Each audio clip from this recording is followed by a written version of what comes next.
Hi everybody, today's live video is all about saving money and tips and tricks for doing that. So, how can we save money insurance wise? Well, first of all, you could be paying for insurance you actually don't need. A lot of people would have what's called debt and service with their company pensions and so on.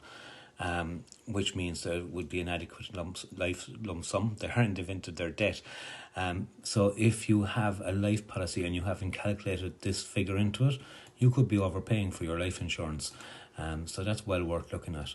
Another factor with life insurance is if you are a smoker and you've given up, well then you're after 12 months you're entitled to non-smoking rates, which is obviously much cheaper. It's brilliant.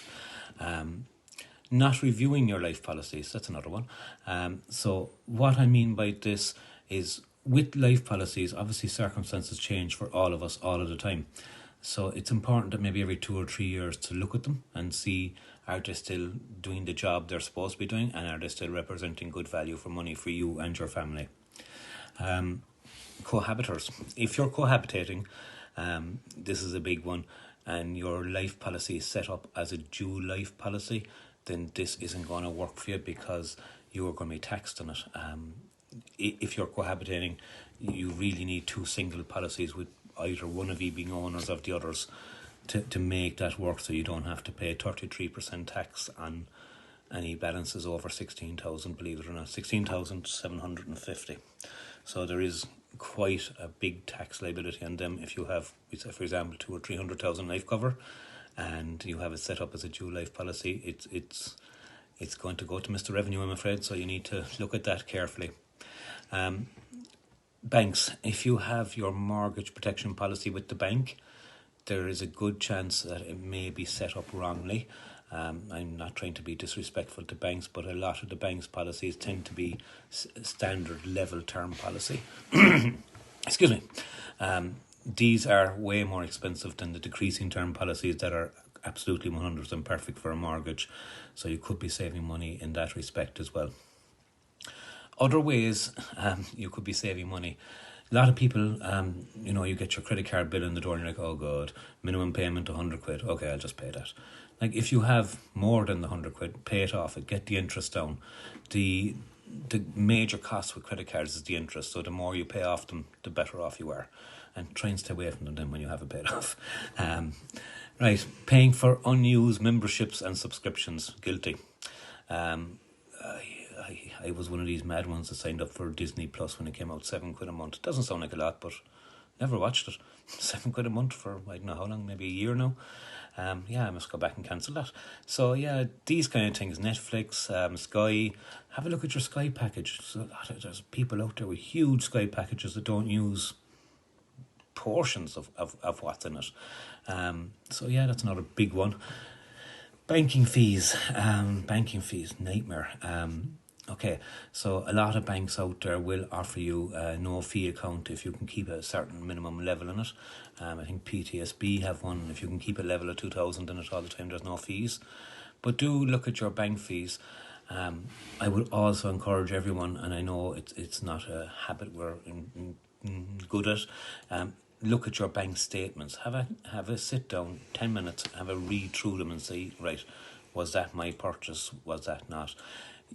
Often you will find on your bank statements you've been charged for things that you didn't do, such as an example would be one of my own bank accounts. I was charged something like 500 quid for cash withdrawals. In that particular account, I've never made a cash withdrawal from it, so that was a fee they were just kind of getting off me for nothing. It was only like 3 or 4 quid, but it's mine. Why should the bank be getting it? They have enough profit. So keep an eye on your fees, keep an eye on your charges, and especially keep an eye on purchases. Sometimes cards being hacked, they start off and they might leave it nice and tidy and be taking 10 or 15 quid every so often out of it. Then you'll find if you don't notice these, they will go for one big one then before the card gets cancelled. But it could actually run on for 3 or 4 months, just hacking away and taking 9 or 10 quid a week out of it without you noticing it. So keep an eye for unusual transactions as well. That's very important, especially in this day and age. We all know what's after happening to HSE, but there is so many scams online now. If your bank ever ring you and ask you for your PRSI number, PPS number, do not give it to them. Do not. If they ask for your PIN number, no way. Hang up, ring back the bank directly. Don't engage at all. That would be the same for any social welfare, anything like that. If any government department rings you and asks you for your PPS, no, hang up, ring them back directly. Bear in mind, all these people already have this information, so if they're asking for it, there's something wrong. Don't engage. Okay, controversial one. Not having your income protected. Okay, so look, I keep banging on about this all day long. We only have one real source of wealth, and that is our income. If we don't have our income, we're in trouble. We've nothing, down to 204 quid on the social welfare. That ain't going to take us far at all. Won't be long before we collapse under the weight of bills and so on. So yeah, protect your income. That's a huge one. Yes, it causes another bill, but if something went wrong, this is the one thing you do need. And lastly, not having a budget.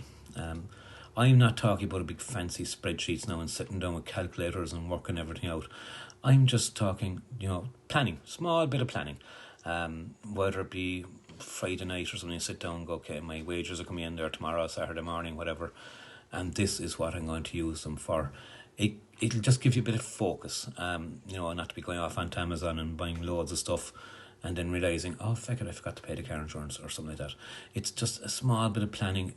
Look, we all did it in school. Why we've lost that capability, I don't know, but I do think it's very important to know that, what you have coming in and what you have going out. And it just, as I say, it just helps you focus and keeps you on track and keeps you going. Now, if you have any questions on any of this, obviously just put them down below there and we'll answer them. And that's kind of it for today. Nothing too exciting, nothing too hard and all of that. It's just a matter of reviewing and checking everything. What's the old saying? Know what you have in your pocket, and that's it. So thank you all, and look forward to talking to you all soon. Take care. Bye.